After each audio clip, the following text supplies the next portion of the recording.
you told them that? Are you an encourager? Yeah, they've already seen this like 4 different times. Alright. Hi, I'm Jonathan Mansfield, and I'm going to be doing an informative speech about Jeff Healey. Jeff Healey was a Canadian blues rock guitarist who, despite being born with a rare cancer called retinoblastoma, rose to the top of the musical game in the mid-'80s to be honored by blues musicians and fans alike as one of the most influential guitarists of all time. He was diagnosed with retinoblastoma, which is a rare cancer of the eyes that occurs in 1 of 15,000 children. And so, pretty rare disease. He was given up for adoption at the age of 2 and adopted by a middle-class Canadian family, and was there presented into a school where he could, it was a school for the blind. On a side note, his father was a firefighter, so his adopted family, he came from a really good family on that side.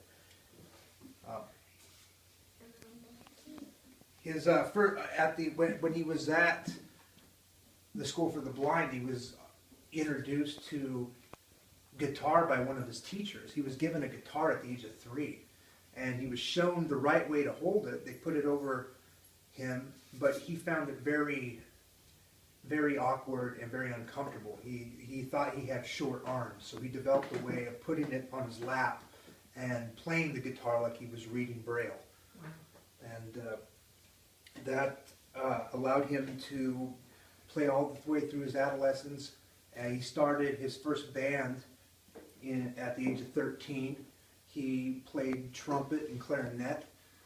And right here is a picture of Healey blowing his trumpet.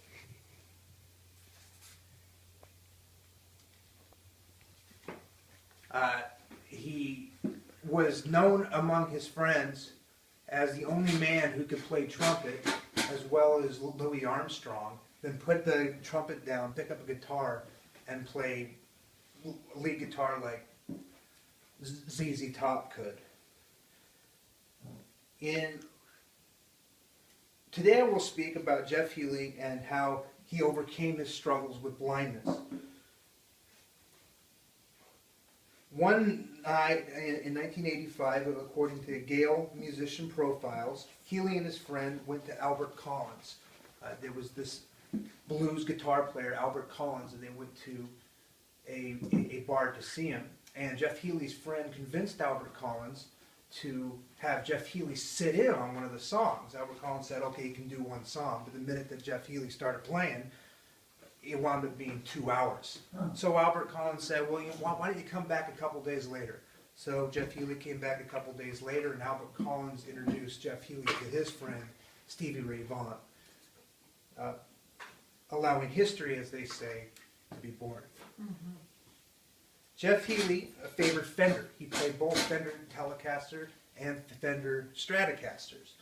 He also played, as I had mentioned before, the trumpet and clarinet. He incorporated his trumpet into some of his albums, and later on in the 2000s he had a band called the Jazz Wizards where he incorporated his trumpet and clarinet into that. He wasn't able to read music sheets when he was in high school band, so they had to get music sheets that were Braille. His love of the the 80s is when it all took off professionally for Jeff Healey. After Stevie Ray Vaughan's discovery of Mr. Healey, Jeff went on to form the Jeff Healey Band and make appearances on Letterman and the Johnny Carson Show in 1989. After over 300 performances in America, thank you. Jeffrey, you're funny. After over 300 performances in America and several U.S. radio spots, the Jeff Healey Band was signed to Arista Records, and in 1988 released their first album, See the Light, which introduced the hit single Angel Eyes.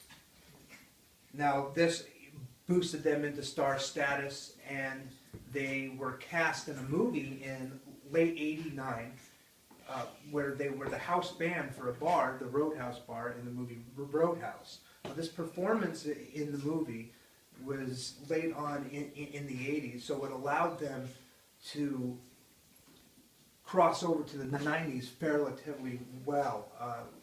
It's one of the hard things for musicians to do, is to go from being in one decade and then make the transition into another, but they were able to do it because they had reached the peak of their fame at the end of the decade of the 80s.